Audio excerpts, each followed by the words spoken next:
The ruling Zanu PF party yesterday said it was making frantic efforts to engage Zambian President Hakainde Hichilema over social media rants targeted at President Emmerson Mnangagwa's government by the neighboring country's ruling United Party for National Development (UPND) staff. Zanu PF acting spokesperson Michael Bimha told a media briefing in Harare yesterday that UPND spokesperson Joseph Kalimbwe's social media posts mocking Mnangagwa's government had the potential to damage relations between the two presidents.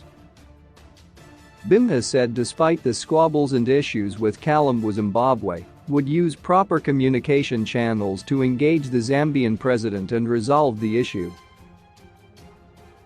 Even if I have issues or concerns with the ruling party in Zambia, there are proper channels that should be followed by both parties to communicate, not through individuals, Bimha said.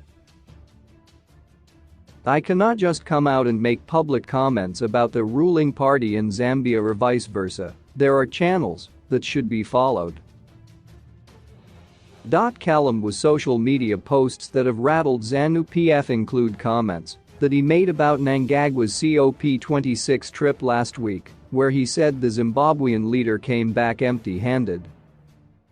He also mocked Mnangagwa for taking a huge entourage of over 100 people to the climate change conference at a time when Zimbabwe is in economic doldrums. Our leader will return to Lusaka and go home peacefully to continue serving. There will not be airport victory celebrations. We didn't win any trophy. The country needs fixing, that is what matters most, he tweeted. Zanu PF information director Tafadzwa Magwati countered, saying, Zambia's delegation to the climate change summit in Glasgow was, somehow, a thin delegation, according to their renegade activist Joseph Kalimbwe, but compare and contrast with the Zimbabwe delegation. Free lesson: don't dare Zimbabwe lest you will be exposed to your nakedness. Zanu PF officials have on several occasions clashed with Kalimbwe on social media, where they accused him of causing despondency between Zimbabwe and Zambia in order to push the interests of the opposition MDC alliance.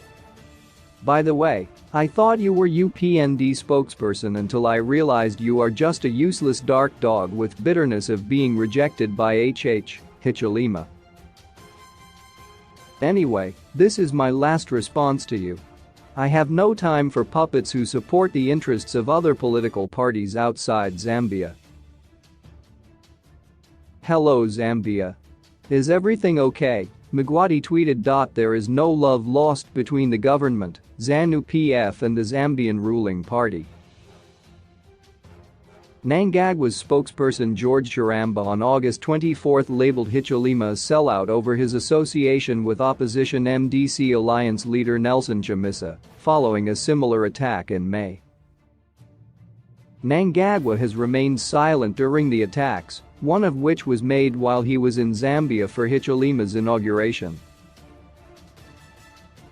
Hichilema scored a stunning landslide victory over incumbent Edgar Lungu in Zambia's presidential election in July, the margin of his victory surprising pundits, but also showing the level of disillusionment with the performance of the former leader.